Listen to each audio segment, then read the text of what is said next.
শেখ হাসিনা ভালোবাসেন তার বোন, তার ছেলে, তার মেয়ে, তার নাতি নাতনি ছাড়া আর কাউকে ভালোবাসতেন না।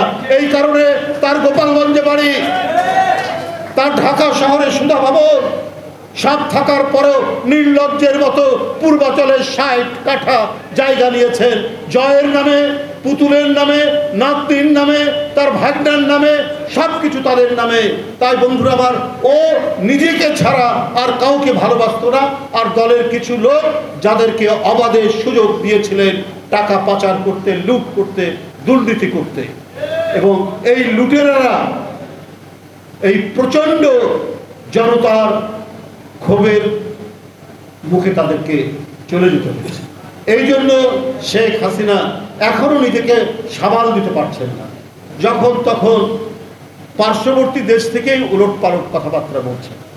আবার আজকে দেখছি বিবিসি, একটি আন্তর্জাতিক গণমাধ্যম, তারা বলছে কলকাতায় আওয়ামী লীগের একটি অফিস নেওয়া হয়েছে, ওই অফিসে সব বড় বড় নেতাদের যাতায়াত ওখানে শুরু হয়েছে। কারণটা কি? দেশে আর জায়গা হলো না, সবাই বলে এখানে জঙ্গি, সব খারাপ লোক। তা আজকে কলকাতায় আওয়ামী লীগের অফিস আপনারা খুললেন কেন? এটা তো আজকে সকলের প্রশ্ন।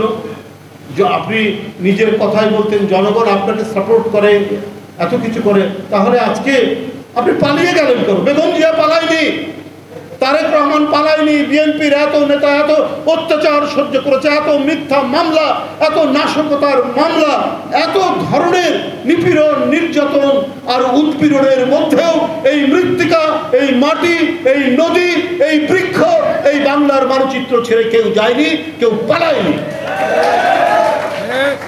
বন্ধুরা আমার, এই সকল দৃষ্টান্ত তো তার বাবা। সাম্প্রদায়িকতার কথা বললেন, শেখ হাসিনা আমাদেরকে চিহ্নিত করতেন যে বিরোধী দল এখানে সব জঙ্গি হয়ে গেছে। তো উনার বাবার বইটা পড়ে দেখুন, অসমাপ্ত আত্মজীবনী, ২-৩ পৃষ্ঠা পরেই বলছে আমাদেরকে লড়াই করতে হবে হিন্দুদের বিরুদ্ধে, আমাদের পাকিস্তান অর্জন করতে হবে, না হলে মুসলমানরা বাঁচবে না। তার মেয়ে আপনি এত সাম্প্রদায়িক, এত সেকুলার, আর পার্শ্ববর্তী দেশ আপনাকে জায়গা দেয়, আর ওইখান থেকে বাংলাভাষী মুসলমান যারা তারা টিকতে পারছে না, তাদেরকে পুশিং করছে এইখানে। তো শেখ হাসিনাকে পুশব্যাক করে না কেন বাংলাদেশে? সেই দেশের লোকরা, তার এতগুলো লোক যখন পালিয়ে গেলেন, তারাও তো বাংলাভাষী মুসলমান অধিকাংশই, পঙ্কজ দেবনাথ ছাড়া বা এরকম ২-১ ছাড়া, তাই না? সবই তো বাঙালি মুসলমান, বাংলা কথা বলে, বাংলাদেশে, তাদেরকে তো দেন না। তো এটা তো আমাদের দেশের মানুষ ভাবছে যে কোনো কিছু সেখান থেকে করা হচ্ছে কিনা, সেইটা কিন্তু একটা অত্যন্ত বড় ধরনের কোনো পরিকল্পনা করা হচ্ছে কিনা, এটা আজকে সকলের মনের মধ্যে এই জিনিসটা ক্রিয়া করছে।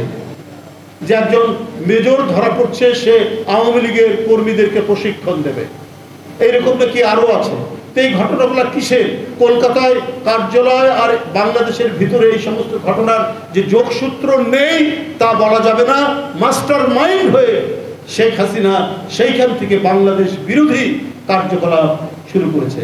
এইখানে হিন্দু, মুসলমান, বৌদ্ধ, খ্রিস্টান, উপজাতি, আমরা সবাই হাজার হাজার বছর ধরে যখন একসাথে বসবাস করি, এক একজনের উৎসব পার্বণে আমরা অংশগ্রহণ করি, আমাদের উৎসব পার্বণে সবাই অংশগ্রহণ করে, এইভাবেই আমরা দীর্ঘদিন ধরে বসবাস করেছি।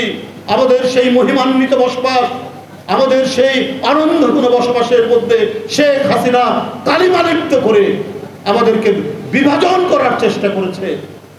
সেই বিভাজন এদেশের মানুষ হয়নি। আজকে যারা সনাতন ধর্মের মানুষ যারা এখানে আছেন, যারা এই সম্মেলন করেছেন এই অল্প কয়েকদিনের মধ্যে, সবাইকে আবারও আমাদের সেই অঙ্গীকার যে আমরা কাছাকাছি, পাশাপাশি, কাঁধে কাঁধ মিলিয়ে থাকবো। আমরা আপনারা প্রত্যেকেই পরম আত্মীয়, একে অপরের উৎসব পার্বণে যোগ দিব, একে অপরের সামাজিক জীবনের সমস্ত যে আচার অনুষ্ঠান আছে সেইখানে আমরা একসাথে উপভোগ করব, একসাথে আমরা আনন্দ করব। কোনো ধরনের চক্রান্ত, কোনো ষড়যন্ত্র, কোনো উস্কানির মুখে আমরা যাব না।